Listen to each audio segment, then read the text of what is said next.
आणि तो बघा देशभरातील आणखीन काही महत्त्वाच्या बातम्यांचा वेगवान आढावा। 40 गाव औरंगाबाद हायवेवर कन्नड घाटामध्ये सायंकाळी ट्रकचा अपघात झाला। या ट्रकला आग लागली। ड्रायव्हर आणि क्लीनर गंभीर जखमी झाले असून त्यांच्यावर 40 गावमध्ये उपचार सुरू असल्याची माहिती कळते आहे।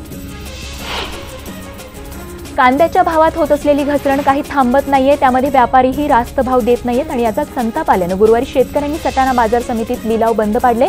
सटाणा मालेगाव मार्गावर त्यांनी रास्ता रोकोही केला। पोलिसांनी समजूत काढल्यावर शेतकऱ्यांनी मार्ग मोकळा केला। धुळे कृषी उत्पन्न बाजार समितीत कांद्याला अवघा 1 रुपया किलो दर मिळाल्याने संतप्त शेतकऱ्यांनी धुळे जिल्हाधिकारी कार्यालयासमोर आंदोलन केलं।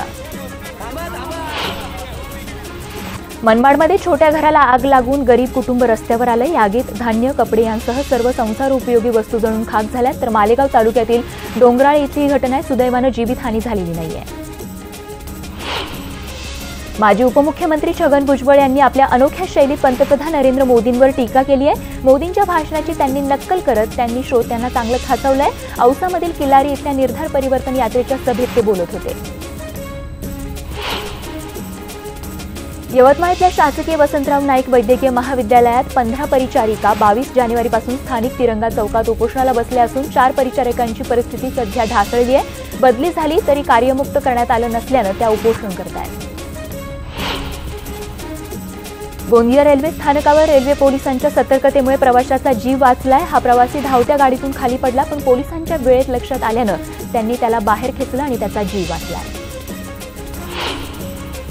माजी सामाजिक न्यायमंत्री शिवाजीराव मोघेंनी पंतप्रधान नरेंद्र मोदींवर सडकून टीका केली। आपल्या पक्षात काय चाललंय ते मोदींनी पाहावं।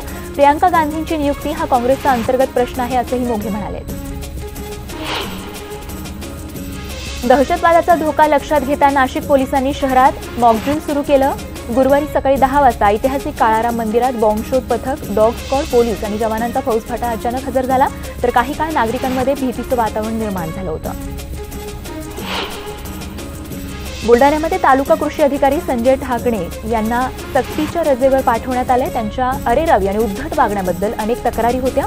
वरिष्ठांनी त्यांनी अनेक वेळा त्यांना समजही दिली, पण त्यांचा काहीच फरक पडला नाही। त्यामुळे अशा प्रकारे त्यांना सक्तीच्या रजेवर पाठवण्यात आले। शेडनेट आणि पॉली हाऊस अनुदान मिळत नसल्यानं वाशिम जिल्ह्यातल्या शेतकऱ्यांनी बेमुदत उपोषणाला सुरुवात केली। या शेतकऱ्यांनी जिल्हा अधीक्षक कृषी अधिकाऱ्यांनी पूर्वसंमती दिल्यानंतर बँकेचं कर्ज घेऊन पॉली हाऊस आणि शेडनेट उभारलं होतं।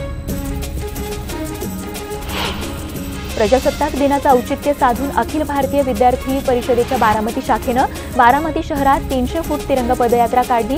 विद्यार्थ्यांनी जास्तीत जास्त कार्यक्रमांमध्ये सहभाग घ्यावा याकरता या यात्रेचं आयोजन करण्यात आलं होतं। अहमदनगर इथे शेतामध्ये ठिबक सिंचन योजनेच्या पाईपमध्ये अडकलेल्या काळविटांची तरुणांनी सुटका केली। कर्जत तालुक्यातील थेरगाव इथे एका शेतामध्ये पाण्याच्या शोधात आलेल्या 2 काळविटांची शिंगं शेतातील ठिबक सिंचन योजनेच्या प्लास्टिकच्या पाईपमध्ये अडकली होती। महाराष्ट्राचे भरतपूर म्हणून ओळखल्या जाणाऱ्या नांदूर मध्यमेश्वर पक्षी अभयारण्यामध्ये मासेमारी करता टाकलेल्या जाळ्यात सुमारे 17 ते 18 पक्षी अडकून मृत झाले। नांदूर मध्यमेश्वर पक्षी अभयारण्याच्या मांजरगाव परिसरात मासेमारीसाठी बंदी आहे। सततच्या छेडछाडीला कंटाळून 9वी शिकणाऱ्या मुलीनं विष पिऊन आत्महत्या केल्याची धक्कादायक घटना बीडमध्ये घडली आहे। या मुलीचा बुधवारी रात्री जिल्हा रुग्णालयात उपचारादरम्यान मृत्यू झाला। दरम्यान या घटनेमुळे तांड्यावरच्या इतर मुली आणि त्यांच्या पालकांमध्ये सध्या भीतीचं वातावरण निर्माण झालंय। मैत्रिणींसोबत झालं ते आमच्यासोबतही होईल अशी भीती सध्या या मुलींना वाटतेय।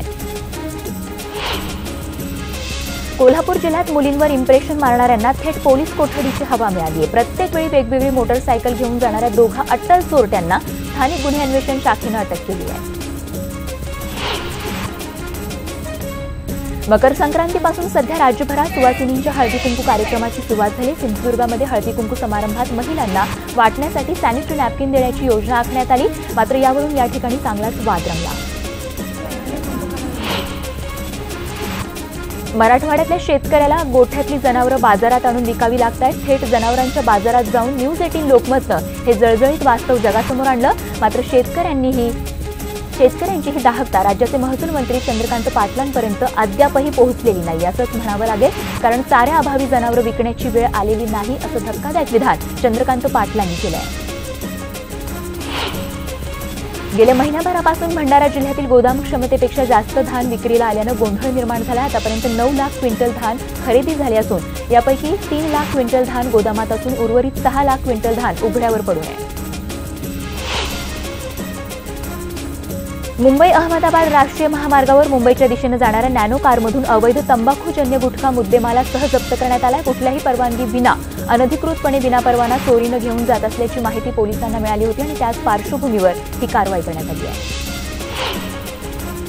भुसावळच्या जामनेर तालुक्यातील गारखेडा भागात जंगलामध्ये गावठी हातभट्टी दारू पाडली जात असल्याची गुप्त माहिती पोलिसांना मिळाली होती आणि त्याचवरून पोलिसांनी भुसावळमध्ये दारू अड्ड्यावर धाड टाकली। या कारवाईमध्ये त्यांनी गावठी दारू बनवण्याचं रसायन नष्ट केलं आहे। यवतमाळ जिल्ह्याच्या आर्णी इथल्या अरुणावती नदीच्या पात्रातून सुरू असलेल्या रेतीच्या अवैध उपशाकडे महसूल प्रशासन दुर्लक्ष करत असल्याचा ग्रामस्थांचा आरोप आहे। यवतमाळ जिल्ह्यातील बहुतांश रेती घाटांचा लिलाव झालेला नाही आणि याचाच फायदा वाळू तस्कर घेत आहेत। भुसावळ रेल्वे स्थानकासमोर 25 जानेवारी रोजी म्हणजेच आज 100 फूट उंचीवर तिरंगा ध्वज फडकवण्यात येणार आहे। या तिरंगा ध्वजाचं वजन 20 किलो असून 100 फूट उंचीच्या पोलमध्ये तिरंगा ध्वज वर चढवण्यासाठी या ठिकाणी इलेक्ट्रिक मोटारीचा वापर केला जाणार आहे। बीडमध्ये परळी शौचालयाच्या टाकीचं काम करत असताना गुदमरून दोघांचा मृत्यू झाला। या घटनेत 3 जण गंभीर आहेत, त्यांच्यावर अंबाजोगाईच्या स्वामी रामानंद तीर्थ रुग्णालयात उपचार सुरू आहेत। मालेगाव तालुक्यातल्या डोंगराळे गावात एका घराला आग लागली। या आगीमध्ये संसार उपयोगी सर्व वस्तू जळून खाक झाल्यात। आग लागल्यानंतर सर्वजण घराबाहेर पडल्यानं सुदैवानं जीवितहानी झालेली नाहीये। जळगाव भुसावळ महामार्गावर हॉटेल अमर पंजाब समोर 2 ट्रकची समोरासमोर धडक झाली। या अपघातात पोपट पांडुरंग पठारे ठार झाले तर गुरुवारी सकाळी अपघात झाला। या अपघातामुळे 1 तासापर्यंत वाहतुकीचा खोळंबा झाला होता। धुळ्यामध्ये शिवाजी महाराजांच्या पुतळ्याची स्वच्छता करत असताना अमोल रणायते पुतळ्याच्या चौथऱ्यावरून खाली पडला आणि त्याला प्रचंड रक्तस्राव सुरू झाला आणि त्याच्यावर सध्या उपचार सुरू आहेत। तो गंभीररित्या जखमी झाल्याचं कळलं। खानदेशाच्या सांस्कृतिक चळवळीला बळ देणारा बहिणाबाई महोत्सव 2019 सध्या जळगावमध्ये सुरू आहे। मुख्य आकर्षण म्हणजे उद्घाटनाच्या वेळी या ठिकाणी सिनेतारका प्रार्थना बेहरे आणि बिग बॉस विजेती खानदेश कन्या मेघा धाडे या दोघींची उपस्थिती बघायला मिळाली।